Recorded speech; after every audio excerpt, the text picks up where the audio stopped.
TikTok, time to rock. Good evening, good morning, good afternoon to everyone who's watching from all over the world. I'm your friendly neighborhood philosopher, D. Wood. With me now is Robert. TikTok, time to rock. Whoops. Is that on your end or mine? And to everyone who's watching from all over the world. I had the thing open before. Excuse me. I've done I'm that. a 23 individual. People who normally watch know that I've done that like 187 times. Yeah, there was suddenly two of you. It was a magnificent experience. That's got to be one of the greatest moments of your life right there, too. D. Wood's talking. Definitely a high point. So tell me, Robert, after all the death threats you've had to get over the years, even being poisoned, all the endless criticism, calling you racist for criticizing jihad, after going through it for decades now, do you ever sit back and think, man, I wish I'd spent my life criticizing something that's real? Well, it is real in a certain sense, you know? I mean, of course, you and I have a disagreement about the historicity of Muhammad, but there's no doubt that Muhammad is real in the hearts and the minds of Muslims worldwide, and that it's very important to understand what the Hadith and Sirah literature teach about what he said and did, because Muslims follow it and imitate it to this day. And so it's very real.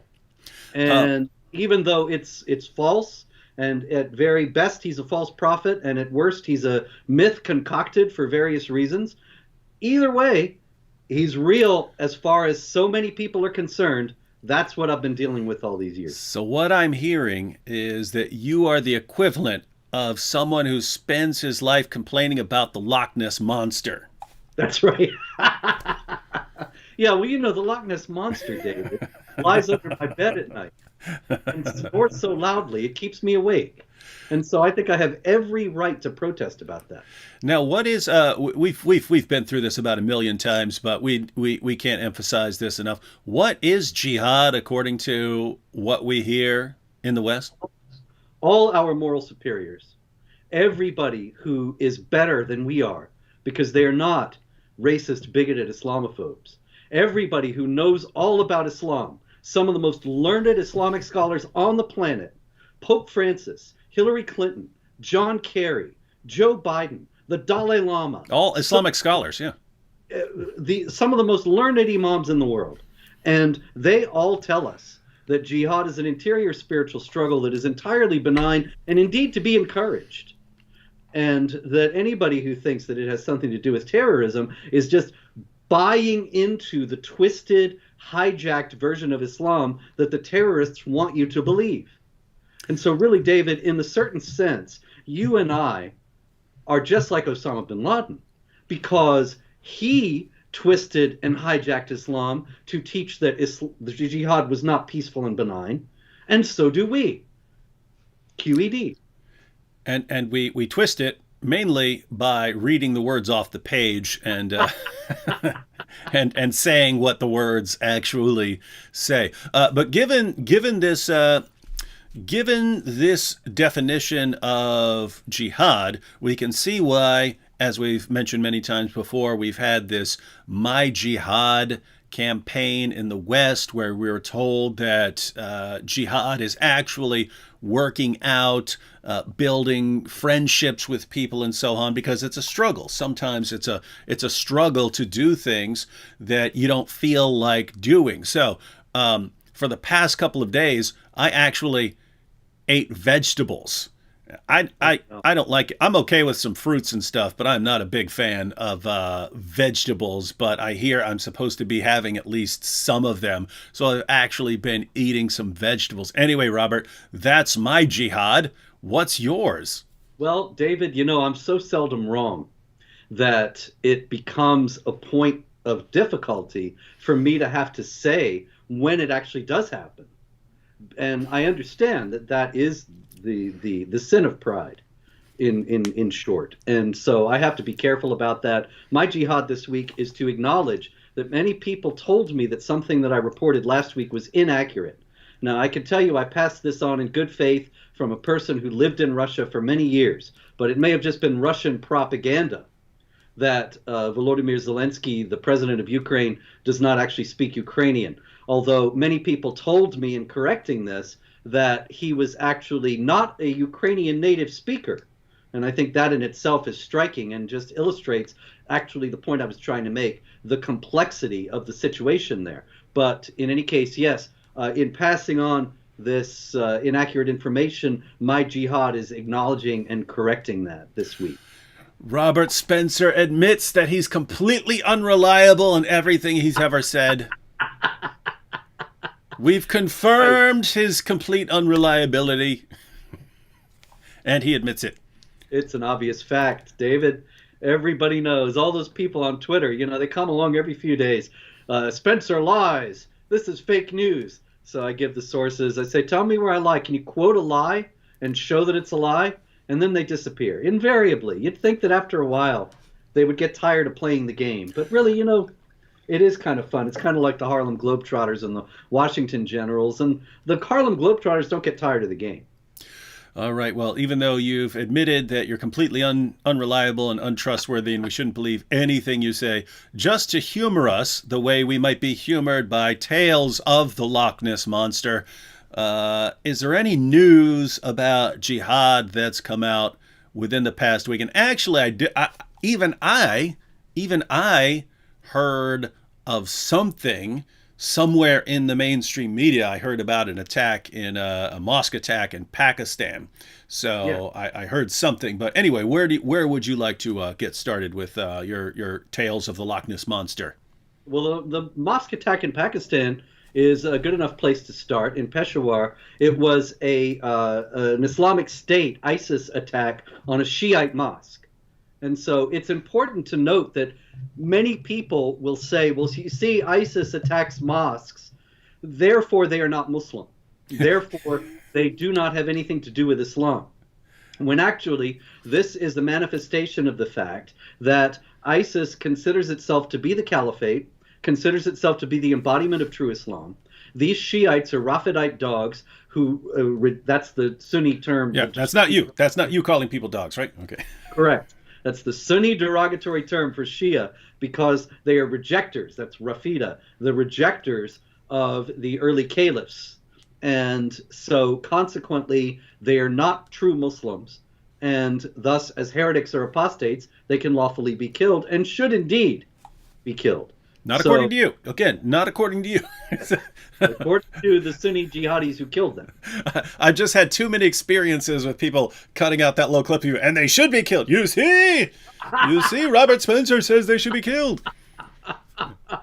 In fact, most of the bogus bans and so on, strikes and stuff that I've got from YouTube is them not understanding when I'm responding to something. So you play a clip of someone saying something horrible and you're responding to it, but they just, there's a clip of this thing right here. It's horrible. And then you have to explain it to them and so on. And Muhammad said in Surah 9, verse 73, that he's been commanded to fight people, not only unbelievers, but also hypocrites. And it's always interesting when people say, well, since these Muslims are killing these other Muslims that they regard as heretics and hypocrites and sometimes even apostates, therefore they're not true Muslims. When, correct me if I'm wrong, Robert, but that first generation of Muslims, which Muhammad said was the best generation of Muslims, almost annihilated itself by killing each other, right? Aisha, the mother of the faithful, Muhammad's wife, Aisha, the mother of the faithful, marched an army out against Ali, whose title was the commander of the faithful. So the mother of the faithful marched an army against the commander of the faithful, and about 10,000 Muslims. There were Muslims on both sides who had fought alongside Muhammad at the Battle of Badr and the Battle of Uhud and the Battle of the Trench, and they were slaughtering each other over a disagreement. And yet we hear today, ISIS is killing, they're killing some Shia, so not real Muslims, because they're imitating that first generation, which Muhammad said was the best generation. Strange world we live in, but they're the experts, not us. We should note, just for those who might not know, that the battle you're talking about is actually at the origin of the Sunni-Shia split. And Aisha represents the Sunni side, and Ali is the hero of the Shias. And even to this day, it is in his Shia Islamic theology, it's considered that the leader of the Muslims has to be a descendant of Ali. And they hate Aisha in Shiite Islam. And meanwhile, of course, Aisha is waging war against Ali. That is why that all happened. One of the roots of the Shiite split. So while you and I find attacks on mosques absolutely horrifying and horrendous, and while the vast majority of the world, even most Muslims, find these kinds of attacks horrifying, you can't rule people out as Muslims because of this, because it's exactly what the first generation did when they had disagreements. And Muhammad said that's the best generation. And where did they learn to settle all their disagreements through violence? They learned it from their prophet. Precisely. All right. All right. So, well, are we done with jihad for the week? I'm afraid there's a bit more, David. Darn. If you have any time. I thought we were going to be done. I was going to go eat some more vegetables, but now I can say, hey, I didn't have time. There just wasn't time for the broccoli. That was a pop song in the early 70s. I haven't the time for the broccoli. But in any case, in Ukraine, there are a few pertinent stories. One is a very interesting thing that we got from an Iraqi political analyst. And you can tell he's a Shiite because his name is Ali Ash-Shamari. And Ali Ash-Shamari was interviewed on March 6th, which is what, Saturday? Sunday? Anyway, just a few days ago. And he is talking about the Ukraine war. And he has a very interesting take on it. He says Crimea and southern Ukraine, and even large swaths of Ukraine as a whole, are basically Islamic lands. Until the Ottoman Caliphate, these were part of the Islamic State. According to the Sharia, we should strive to regain them by any means possible. Now, that, of course, goes back to the famous passage in the Quran, drive them out from where they drove you out, chapter 2, verse 191, which is the basis for the Palestinian jihad, and also the basis on which this man is saying that because Crimea and parts of Ukraine were under Islamic rule way back 700-800 years ago, therefore they belong by right to the Muslims forever. Muslims have a divine command from Allah to drive them out from where they drove you out, to recapture those lands. So Ukraine is not Ukrainian and not Russian, it's Islamic. Well, I say give the jihadis nothing, and if they don't like it, they can Crimea River. That was dumb. But Robert, what's that? Sorry, I'm just saying we'll be here all evening. Okay. So this is one thing I don't think that people understand, this idea that there are places that were at one point under Islamic rule, and according to Muslim thought, if it was once under Islamic control, they have an obligation to eventually take it back. It may take a long time, but they have to get that back. And that when we look at the situation with Israel, the Palestinians over and over and over again have been offered a two-state solution. The monkey wrench in the entire scenario is, at the end of the day, they want it all back. They want to take it all back. That's the ongoing monkey wrench. But people don't realize that people who actually say, the people who actually condemn Israel and say, hey, yeah, they are the cause of all this problem, don't realize that if you gave the Palestinian leaders, now to be clear, there are plenty of Palestinians who would be happy with a two-state solution. There are leaders who are usually focused on, nope, we're not settling for anything less than total victory and supremacy here. But a lot of people don't realize that if you gave them everything they want, if you met all of their demands, attention would just suddenly shift to Spain. Oh, yeah. Just instantly, hey, we once had Spain too. Now that becomes the focus. And they'd have to have that back. And you'd have endless terrorist attacks there. And they would have to have that back. And they would be oppressed there as well. And so it's just At some point, you just have to say, look, we'll help you in any way, any reasonable way we can. But no, you don't get to throw tantrums forever and demand everything that you once controlled. Yeah, but we're not up to that. I mean, as a matter of fact, it's noteworthy. I wrote a book about this a few years back, The Palestinian Delusion, and it's available now. But in any case, David, the fact is that Islam is absolutely central to the Palestinian conflict, and it cannot be properly understood without understanding Islamic theology. And yet the one thing that has never entered into any of the negotiations for peace between Israel and the Palestinians, brokered by the Americans, brokered by whoever else, is Islam. It's never been a consideration in the peace talks. And that's why the peace talks have all failed, because they don't understand the roots of the Palestinian refusal to make peace with Israel.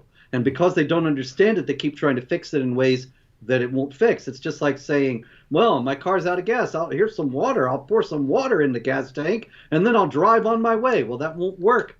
You're not addressing the right problem. You need gasoline and not water. Mm-hmm. Anyway, so back to Ukraine. We heard from ISIS this week also. I'm sorry, you can say something there? Or should I go on? I was just telling you to go ahead. Yes, sir. The Islamic State actually said that the Ukraine war was crusaders against crusaders. And they hoped that it would end up destroying the, quote, enemies of Islam. That sounds like Whoopi Goldberg there for a second.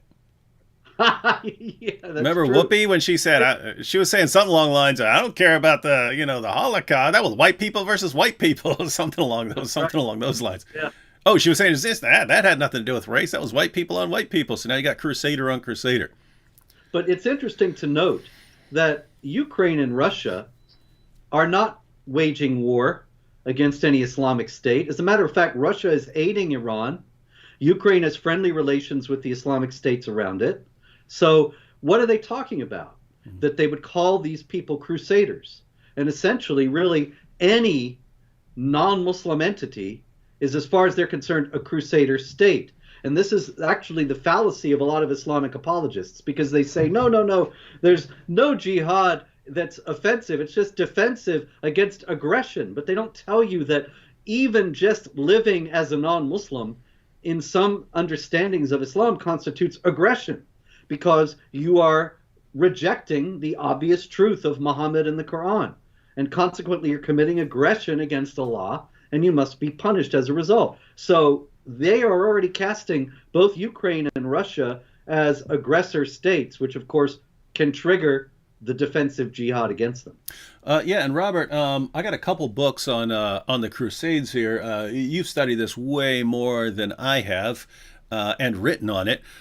So maybe you can fill me in. How much did Russia have to do with the Crusades? I mean, nothing. Oh, the Crusades were Western Europeans called by the Pope to defend pilgrims in the Holy Land in 1095. Yeah. Russia was not in the slightest degree involved. So, yep, it's another situation of just calling them all crusaders, and that'll incite people against them. Oh yeah, as they're weakened through the fighting. And remember, Osama bin Laden used the same language. I think that they're probably imitating him, because he always referred to the Americans as crusaders. But you could make a case for that, because America had troops in Saudi Arabia. That's what he was upset about. I'm not justifying Osama bin Laden. I'm just saying it's understandable that he would make an analogy between the Crusaders and the United States, because both of them were Western entities that had troops in Islamic lands. But when you're talking about Ukraine and Russia, that's just pure fantasy and, as you note, incitement. And I guess since they spend so much time misunderstanding their own religion, that they would misunderstand terms like crusader as well. So it makes sense. Yes. And speaking of misunderstanding, kind of an entertaining story this week out of Afghanistan. In Afghanistan... Hey, that's something you don't hear a lot. Entertaining story out of Afghanistan, yeah. That's right. It's a million laughs in Kabul these days. And one of the things that happened was the Haqqani network has been active in Afghanistan for many years. It's a very fierce jihad group run by the Haqqani family. But the Haqqani family has been very shadowy. It's It's very hard to find photographs of the leaders. But Sirajuddin Haqqani, who is the leader of the Haqqani network and the new Minister of Interior Affairs in Afghanistan, he actually made an appearance recently, even though he has a $10 million bounty on his head. But it's a sign that they're confident now, the Taliban, and not really worried about American bounties on heads. So he appeared at a graduation ceremony. But then he tried to recite a passage from the Quran. And he appeared to be struggling to remember the verse.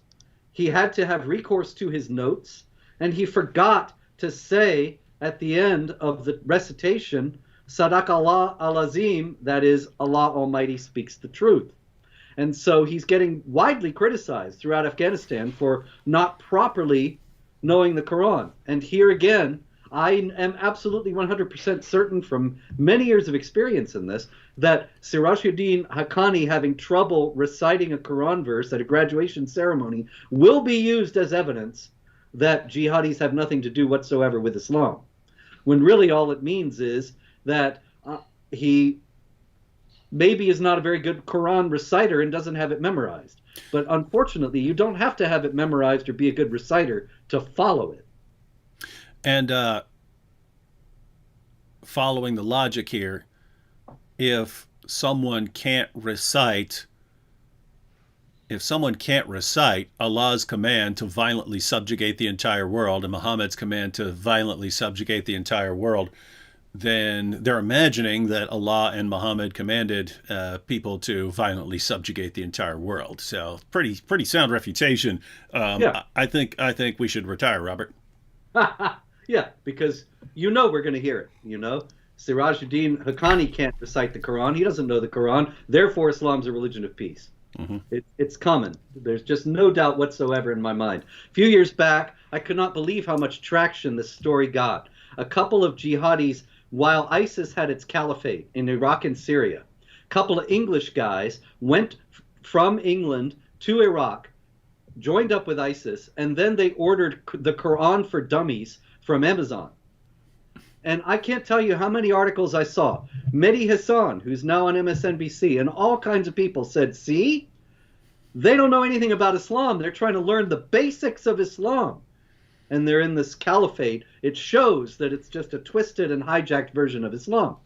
And I thought, there's any number of reasons why they might have ordered that book. Maybe they wanted to give it to a friend, an infidel friend. Maybe they wanted to brush up on some things. It doesn't necessarily mean at all. It's a complete leap of logic to say that because a couple of guys ordered the Quran for Dummies, therefore ISIS has nothing to do with Islam. But this is the state of the public discourse these days. And you can imagine if you grow up not around actual, living, breathing, walking, talking jihadis who will cut your head off for getting anything wrong.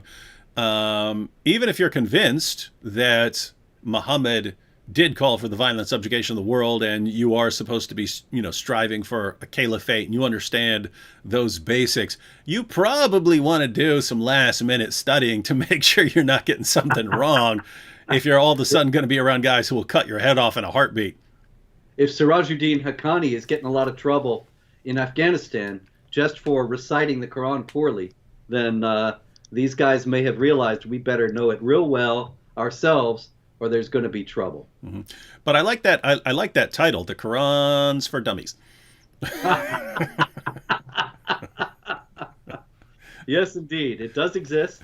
I believe it's by Yahya Imrik, and it's a very apologetic book, if I recall correctly. Of course, I mean apologetic in the sense of whitewashing all the elements of Islam that would make any non-Muslim nervous about Islam, but not in the sense of saying, gee, I'm sorry, those aspects of Islam exist. Okay, let's go to France, shall we, David? Mm-hmm.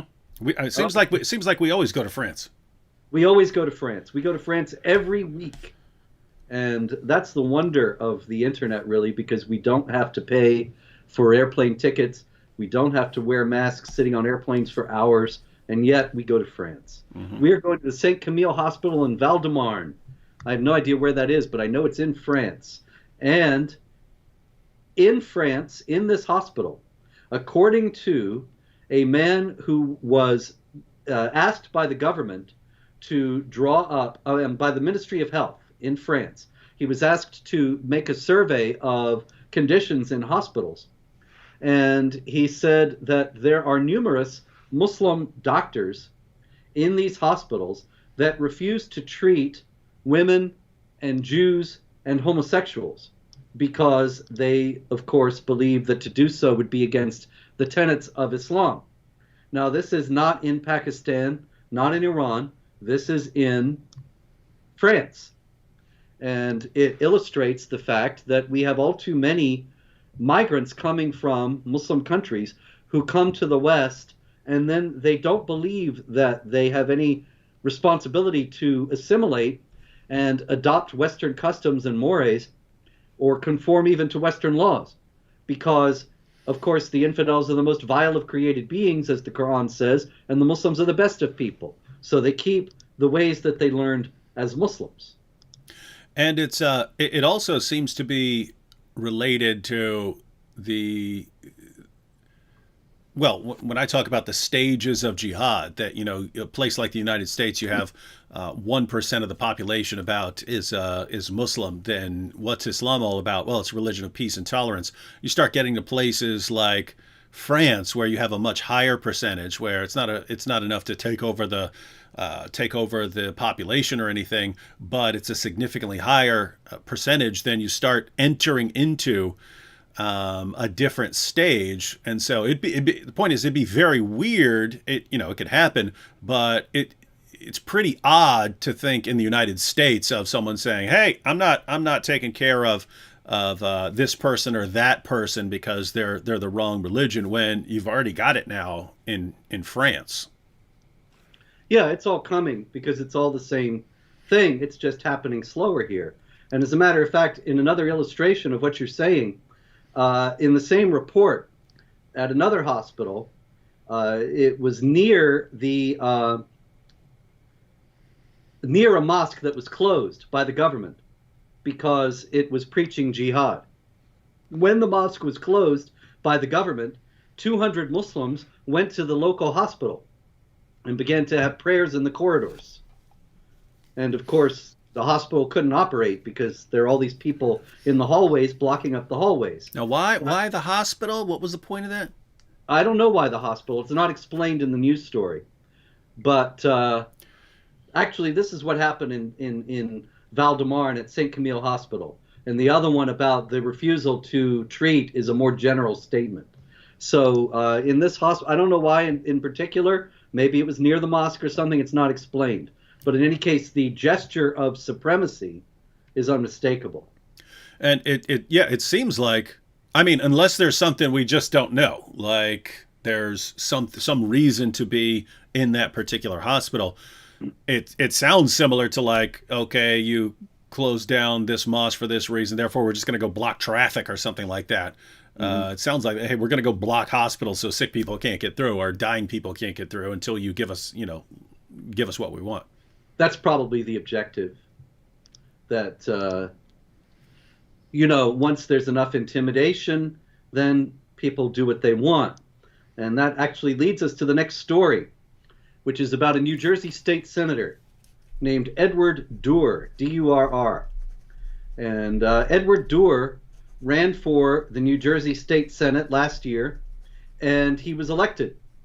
And he got a lot of heat because it turned out that he had tweeted while he was a private citizen before he ever decided to run for the state senate. He had tweeted that Islam was a false religion and a cult of hate.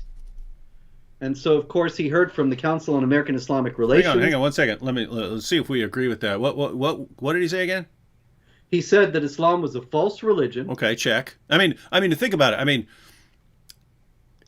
everyone, except for Muslims, everyone really agrees with that, right? It's like all the people who complain when we point out, the penalty for apostasy is death, and they complain about us instead of Islam. They all agree with us that you shouldn't be, executing people because they decide to leave Islam. They all agree with us. There are people who can say it, and there are people who refuse to say it. So we all agree that Islam is false, meaning Muhammad's not a true prophet. If you agreed with it, you'd convert to Islam. It would be very weird to believe that Muhammad's a true prophet, believe that it's the true religion, and not be a Muslim. So that would be weird. So as far as that is, he's simply saying what we all already believe. And what was the other part? Well, hold on one second about that, David. You're quite right. But that is actually a tactic that CARE has used for years. Because I remember way back in 2002 or 3, I was interviewed somewhere and I said, they said, what do you think Muhammad really was? And I said, well, he may have been a con man telling people that he was a prophet.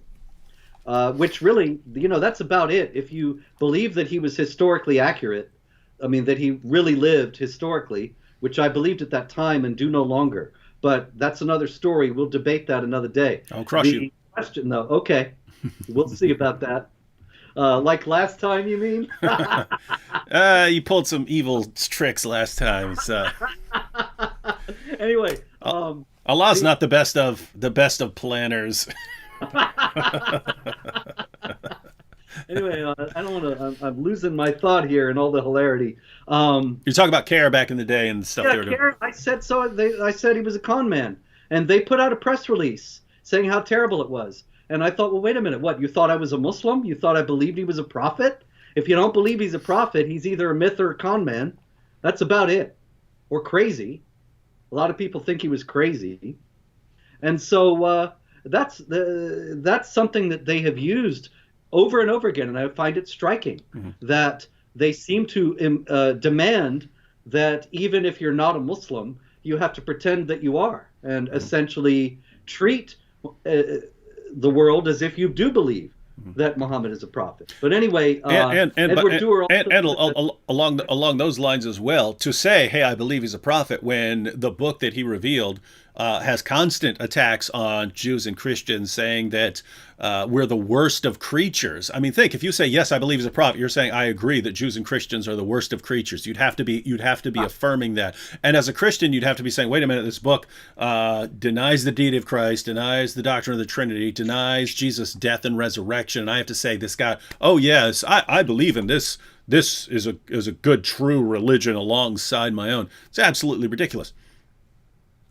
There are Christians who do that, though. I mean, I don't think they've ever read the Quran, stupid. But I believe it was the Archbishop of Washington, if I'm not mistaken. I could be wrong. I don't know. I'm not saying this for sure, so you can all tell me who it really was. But I believe it was the Archbishop of Washington a few years back, and he said, of course, yes, we can acknowledge Muhammad as a prophet. I don't think he had any idea of the implications of what he was saying. But in any case, if it wasn't him, it was some churchman. Now, Edward Dewar also said Islam is a cult of hate. Now, these are words that really Americans don't like to talk in that kind of language, and it seems as if it is rude, evil on the face of it. And a lot of people think, oh, well, see, he had it coming. He's an Islamophobic hate monger. But really a cult of hate when you have this book that says they're the most vile of created beings, that the Jews were transformed by their disobedience into apes and pigs, and all these other things. Well, it seems like there is a lot of hate in the book. And don't be friends with Jews and Christians. They are friends of each other, and fight those who do not believe in Allah. And even saying that Allah has no love for unbelievers, and you're not allowed to have love for unbelievers either. I mean, this is... It's what else do you mean by hate, right? And the amazing thing is, if someone were to say these things about Muslims, if someone were to say, don't be friends with them, they're the worst of creatures, and say all of that, you would immediately be told that that's hate. But that's what the book is saying about us, and you can't call it hateful. It's a very, very interesting world we live in, once again. Indeed, we do. So Edward Dewar, he says this stuff. He gets elected to the state senate. CARE says they want to have a little talk. He goes to the talk, he comes out, and he's got his mind right. Nice. Did you ever see the movie Cool Hand Luke? Yes, I did, a long time ago. You remember him? He's in prison. He's on the chain gang. Oh, yeah. They break him. The evil guard. Yeah, he makes him dig a hole, and then he digs the huge pit, and then he makes him fill it in, and they break him. Yeah, and he says, I got my mind right. Mm-hmm. And I'll do whatever you want. Yes, boss, I got my mind right. And that's what Edward Durr, he comes out of the meeting with CARE, and he's got his mind right. He says, I stand against Islamophobia and all forms of hate, and I commit to that going forward. And so now State Senator Edward Durr has introduced a resolution calling for recognition of the Muslim holy days, Eid al-Fitr and Eid al-Adha, in New Jersey. And I think, well, wait a minute. Has he changed his mind? Does he reject his previous statements now? When he wrote his statements, I'm sure he was concerned about jihad violence. He was concerned about Sharia oppression. Does that not bother him anymore? Did CARE convince him that that has nothing to do with Islam? Or did they rather convince him that we will destroy you as a racist, bigoted Islamophobe if you don't toe the line? I'd rather think it's the latter. I would think it's the latter just because, I mean, what could they say about Islam not teaching this stuff, right? Well, Edward Durr probably doesn't know a whole lot. And so they could lie to him about the Quran. But I do rather think that, yeah, they flashed his political life before his eyes and he toed the line. Yep, that is powerful stuff when people control your entire livelihood based on what you say. It's a shame that we don't have more people who will stand up to them. But anyway, Germany. Shall we go to Germany? Yeah, little side note, just based on what you just said. I mean, imagine, because what I've been saying for years is, at the end of the day, the solution to most of these problems is just having an informed population of free people. Once you get that, once people understand jihad, you can still, that doesn't mean you're going to go out and attack Muslims, but it means you're not going to fall for the deception and the stupid claims that a lot of the people who are trying to manipulate the population would fall for. And so it would be in that situation, it would be CARE saying, how dare you say that Islam is a false religion? And the population would go, what are you talking about? He's not a Muslim. He believes it's a false religion. He believes it's dangerous because of all these commands to fight people. What did he say that's wrong? And it would be, okay, he's allowed to say that. That's his view. What is everyone freaking out about? So, I mean, as long as he's not saying, hey, we have to go around putting people in camps and things like that, then my goodness, why isn't he entitled to have his perspective? Indeed. And another thing, given the way American culture is right now, if he had said Christianity is a false religion and a cult of hate, then he would be a hero to many people. Make him president. People would be hailing, oh, yeah. He'd be lionized in the press as courageous, daring, brave. And, should be king of the world. Oh yeah. All right, here's an interesting story out of Florida. A man named Marwan Habib, and he recently confessed to assaulting a female tourist in a hotel in Miami. And then it came out that he was wanted for not 1, not 2, not 5, not 10, but 50 sexual assaults back home in Lebanon. Marwan Habib came to the United States, was led into the United States, and ended up doing the same thing that he did so many times in Lebanon. And this, of course, stems from various assumptions that are deeply embedded within Islam and indeed in the Quran itself. That women, as we have discussed in previous weeks, women who are not covered, or I should say, chapter 33, verse 59 says women must cover themselves because if they do not, so that they will not be molested, which implies the corollary that women who are not covered can be molested. And then there's all the passages about the captives of the right hand being able to be used sexually. Chapter 4, verse 3, chapter 23, verse 1 to 6, 424, 3350, 7030. All of these passages indicating that essentially non-Muslim women can be taken by Muslim men. Now, here again, I'm not saying that all Muslims believe this way, but obviously a lot of young Muslims do, because there are multiple testimonies. In France, a Muslim actually was raping his victim, quoting the Quran at the time. And a victim of a Muslim rape gang in the UK said the same thing, that the rapists would quote the Quran to her. And there was a videotaped rape in France a few years back, and on the videotape, the rape is going on, and the rapists are praising Allah and invoking the Quran at the same time as the rape. And on and on and on. I've got a lot of examples there together at Jihad Watch. And so I pointed that out because it's very common for people to say, oh, this is these Islamophobes. They're making all this up. Surely Muslims don't believe this. And yeah, sure, many don't, but many obviously do. And it is in the Quran. Consequently, it's going to be very hard to stamp out. Yeah, I once, this is a different situation, but I once got I got a message from a woman who had become a Christian who had formerly been a prostitute, and she said that in her area, Muslims were her biggest customers, and they would make her recite something in Arabic before they had sex with her. Yeah, so they're all just doing temporary marriage. They're all just doing mutta. So notice we would, lots of people would look at that and say, what, you're hiring prostitutes? You don't take your religion seriously, when they're looking to their prophet who said you can practice mutta, you can have temporary marriage. For those of you who don't know what I'm talking about, Muhammad, at least for a while, some believe that he eventually changed his mind. Others say no, it was a later Muslim leader who overruled it, and you can find sources supporting both those views. But Muhammad would allow his followers to hire prostitutes, but in order to make it halal, you just had to marry them for the hour or for the 3 hours or for the day or whatever terms you agreed to. So you write a contract, say, hey, I'm marrying you for the next 3 hours. Then you pay her, then you have sex with her, and then, you're divorced afterwards because you only agreed to 3 hours. And this was completely halal, according to Muhammad. It's going on in various places in the world today. And it's generally accepted among Shiites. Very generally accepted among Shiites. Yeah. Sometimes found among Sunnis, but very common in Iran.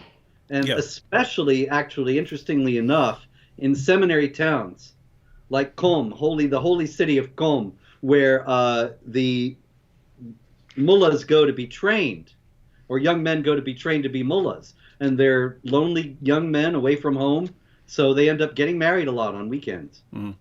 Yeah, and perfectly halal. And the thing is, if you ask Sunnis, they'll say, yeah, it's just a Shia practice because it's much more common there. But it's similar to the doctrine of taqiyya, where Sunnis will say it's a Shia practice, and it's much more common to hear about it with regard to Shias, but you find it right there in the Sunni sources as well. You find taqiyya, you find it in their commentators, you find mutta. And matter of fact, in Sahih Muslim, you can go Sahih Muslim and Sahih al-Bukhari. You can go to one passage and it'll say, but eventually Muhammad forbade this practice. And so people who find it revolting practice will say, you see there, our prophet condemned it eventually after allowing it for a while.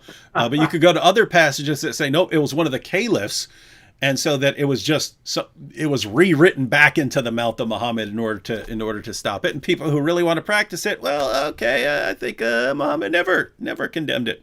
And so it's just sick stuff. Yes, sir. Speaking of sick stuff, I got a story out of Germany. Good segue. Here we go. There is a mother of a teenager who was killed fighting in Syria. And the mother is going to be jailed for 7.5 years. And one of the reasons why is because she encouraged her son to seek martyrdom, that is, to kill and be killed for Allah, as per the Quran, chapter 9, verse 111. And she applauded jihad massacres in Germany and in Europe. And she told him, I thought this was a very important phrase, she had told her son that it was important to humiliate and hate the infidels. And I thought, that's just not something we see in the average open mosque brochure that you can pick up at the local Islamic center. But it is something that is based very firmly on multiple Quran passages. And it's noteworthy that that's what she told him. She didn't tell him this is a religion of love, peace, and tolerance. Yeah, and Robert, notice the parallel there, right? Yeah. You've got all these clear statements and commands in the Quran, the Hadith, the Sirah, the Tafsir. It's all over the Muslim sources. And If you're a non-Muslim, and you say, "Hey, that's a bunch of hateful stuff there," then you get confronted by CARE. You're about to be canceled. But if you're a Muslim and you say, "Yes, that's what Islam teaches. This is what I'm going to teach my children," then you're in trouble too. So no matter which side you're on, if you're just honest about what these books say, you're in trouble. Yep. That is absolutely true. But it's also true that humiliating and hating the infidels is something that we find very often all over the world in numerous ways. And that actually is my segue to another incident that took place in New Jersey. But I wanted to ask you, David, did we talk about last week the loudspeakers on the mosques in Jersey? I believe we did. He said, "Everybody's not Muslim here." Yeah. Okay. Yeah. I remember talking about loudspeakers. I wasn't sure if it was New Jersey, but that sounds like the same thing. Okay, so we did talk about it, so I won't repeat it all, but I wanted to note in terms of humiliating and hating the infidels, that is actually one of the purposes of the call to prayer over loudspeakers. And I'm sure many people will indignantly deny this, but let anybody who's been to Egypt deny it. Because in Egypt, you can go to the Coptic churches, and invariably, or almost invariably, there's a mosque right next door, and right during the Coptic church services, they start to blare Islamic prayers over the loudspeakers into the Coptic church. Now, that is all about humiliating and hating the infidels. Mm-hmm.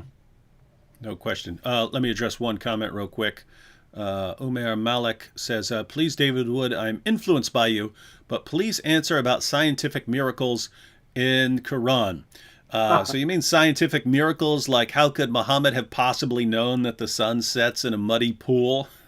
And that you can go there and find the sun going down into this pool and that people live there? You mean scientific miracles like Allah repeatedly saying that stars are missiles that Allah uses to shoot demons when they try to sneak into paradise, and that when you see a shooting star, it's because Allah saw a demon sneaking into paradise and he decided to pop a cap in him, which is, hurling a star, which is a shooting star? You mean scientific miracles like semen being formed between the backbone and the ribs? You mean scientific miracles like the 7 Earths that are flat and stacked up on top of each other? You mean scientific miracles like the 7 heavens being these domes that are above us and that would fall on us if Allah weren't holding them up? Are those the kinds of scientific miracles you're talking about? Because those are the only scientific claims that I'm aware of in the Quran are claims like that are obviously false. The only things Muhammad ever got right in the Quran are things that any 8-year-old could have told you. There is a sun, there is a moon. Muhammad got those things right. But as soon as he started saying anything beyond that, he got it wrong. And what you have, my friend, is a bunch of lying Muslim dawagandists who start twisting all these little passages everywhere in order to make them sound like something scientific. If you want, just read a passage. I've got several of my videos. In fact, if you want to post a comment in the comment section afterwards, I'll link you to some of my videos on some of these so-called scientific miracles. But it usually just requires reading the passage and having any understanding at all of what Allah is saying. So thanks for that. And if you want me to go into more, so I'll link you some videos. And if you want more, I'd be happy to talk endlessly about these scientific miracles in the Quran. All right, back to you, Robert. Okay. David, that's a bravura presentation. Bravo. Anyway, here it is. Out of Berlin, another story out of Germany.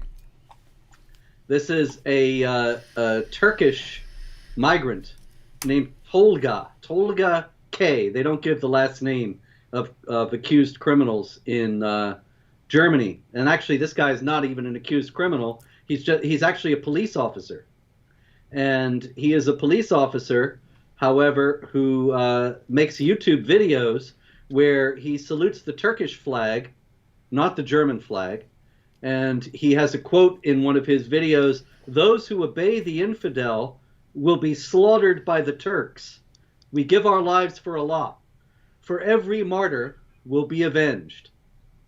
And he has a lot of anti-Semitic, anti-Israel videos. And so what have the Berlin police given him as a job? He's guarding the local synagogue. Wow. Well, that's the smartest thing I've ever heard in my life, because I've been dealing with Islam. I've been dealing with Islam and people gaslighting us for so long, for so many decades, telling us, yes, you're seeing one thing and hearing one thing, but the actual meaning is something completely different. We've been gaslighting. People have been gaslighting us for so long that the entire time you were saying what this guy's ideas, all I was hearing was peace and tolerance, peace and tolerance, peace and tolerance. Thinking, man, this guy should be guarding a church or a synagogue or something because of how wonderful he is. Yeah. Well, that's no doubt what the German authorities were thinking. And so that's what he's doing in Berlin. We'll see how that works out. Interesting story out of England. This is not really directly a jihad story, but I thought it was interesting. The Archbishop of Canterbury, Justin Welby, he recently went to Pakistan on a goodwill tour. And he tried to get the Pakistanis to drop their infamous blasphemy law, by which so many people have been unjustly persecuted, lives destroyed, and so on. And he pointed out that even Muslims have been victims of it. And he went on to say that there was Islamophobia, genuine Islamophobia in England. And he said one of the roles of the Church of England was to combat Islamophobia. And he said he often speaks about this with the Queen. And I thought, this is very interesting. Justin Welby probably thinks of Islamophobia as vigilante attacks against innocent Muslims. And vigilante attacks against innocent Muslims are always and in every case to be condemned. There is no justification for such behavior. And if that's what Justin Welby means by Islamophobia, and says there's Islamophobia in England, and the Church of England is combating Islamophobia, that's great. But the problem with what he's saying, and the problem with all uses of the term Islamophobia, is that it's never defined, and Justin Welby doesn't define it. And it is also frequently used to refer to any honest discussion of how jihad terrorists use the texts and teachings of Islam to justify violence and oppression. And consequently, to shut down that kind of discussion on the basis of saying that it is Islamophobic. And when Justin Welby feeds into that kind of thinking, which he did on his trip to Pakistan, then it only has the effect of inhibiting resistance to jihad violence and honest discussion about Islamic teaching like what we're doing here tonight. Mm-hmm. One more quick comment from Umair here. Yes, sir. He says, Sir David Wood, my father always told me that Muhammad predicted Pharaoh's death and his recruit of his body. Please answer it. Please, please, please. Yeah, I'd be happy to. Again, Umair, post a comment. I'd be happy to make a video about that. But basically, wrong Pharaoh. The Quran doesn't say that Allah is going to preserve his body. It says that Allah is going to preserve him in his body, which sounds like he's saying that he's going to survive. And the Pharaoh, the Pharaoh's body that Muslims point to as confirmation did not die in any sort of flood. He had such severe health problems that he definitely wouldn't have been going around on a chariot. He was messed up and bedridden. So everything about it is wrong, but this is something that Muslim apologists do. I don't know what to say. The Zakir Naiks and Yusuf Estes and these people of the world, they're the biggest bunch of liars I've ever seen. I'm not talking about Muslims in general. I've said before that I've known Muslims that I would trust with the lives of my children. I'm talking about the apologists. I don't know how to say it anymore. Zakir Naik is a complete, utter, total liar who will say anything to convince people that Islam is true. So was Ahmed Deedat. So is Yusuf Estes, and so on. And so, yeah, happy. Go ahead and post a comment about that, and be happy to make a video about it. Okay, one more from Germany. A couple of Afghan Muslim migrants, Syed H. and Sayed H. That's their names. I remember those guys. They killed their sister, right? That's right. Mm-hmm. And they went on trial Wednesday. Mm. And so it's just another honor killing story. They killed her because she had a Western lifestyle. And this is yet another illustration of what we have discussed several times on this wonderful series, that honor killing has justifications within the Quran itself, within the Hadith literature and Islamic law. In many countries, there are reduced penalties for honor killings. Islamic countries, all Muslims account for 91% of honor killings worldwide. It's a phenomenon that is rooted within Islam. But of course, the denial about that is near total. And so here again, this is like female genital mutilation that we discussed last week and many other ills. Because nobody wants to touch what the root cause is, it never stops. And that is exactly right. And not only does no one want to talk about it, the people who actually do talk about it, because we understand that you have to bring this issue out into the open so that it can be changed. We're attacked and condemned as evil, horrible people. So we're silenced. Everyone else agrees not to talk about it and to just praise the ideology that keeps producing it. And then it never changes. And then it never changes. So, I mean, I would say that, at the end of the day, the brothers who kill their sister, they're the ones who are almost completely responsible. But I have to say almost, because there is this, entire system in place for never addressing the problem. And so, yeah, it's a really messed up situation. And they grew up in a culture where if they had done it there, they would not be facing the kind of penalties that they're facing in Germany. Mm-hmm. They probably weren't fully aware that what they were doing was not so acceptable in Germany, or just didn't think about that altogether. Yeah, after all, the Germans aren't complaining about it very much. Yeah, there you go. It's only me and a few others who are talking about it at all. Anyway, David, I did want to get this one in. I thought you'd like this. Just like Muhammad says in the Quran, Allah says in the Quran, I got this new Qibla for you, Muhammad, and I know you'll like it. Nice. This is a story out of Pakistan. And the Federal Minister for Religious Affairs and Interfaith Harmony, Dr. Pir Nur al-Haq Qadri, he said Monday that the Quran is a complete code of life covering every aspect of life. And if the Quran were made part of daily life, then all of life would be changed for the better. And I think that's a fitting end for our program this week, that after an hour's worth of violence and hatred and intimidation, all based on Quranic teaching, we have this word from the Minister of Interfaith Harmony in Pakistan telling us if we only made the Quran part of daily life, life would be so much better. And there is no better example in the world of interfaith harmony, of course, than Pakistan. So Pakistan is a beacon of hope, a lighthouse of interfaith harmony and justice that the entire world can look to and say, wow, how does Pakistan get everything so right when it comes to these interfaith issues? And we look to their leaders, and their leaders are saying, well, just go to the Quran, make it part of your life, and then you too can be just like Pakistan. That's why Pakistan is such a huge illegal immigration problem. People trying to get in there from all over the world. Yeah, because it's a paradise of Sharia. Yeah, if I didn't have all these kids, I'd sneak in right now to live in Pakistan. I know they'd probably catch me with a bunch of little white kids and stuff running around there. But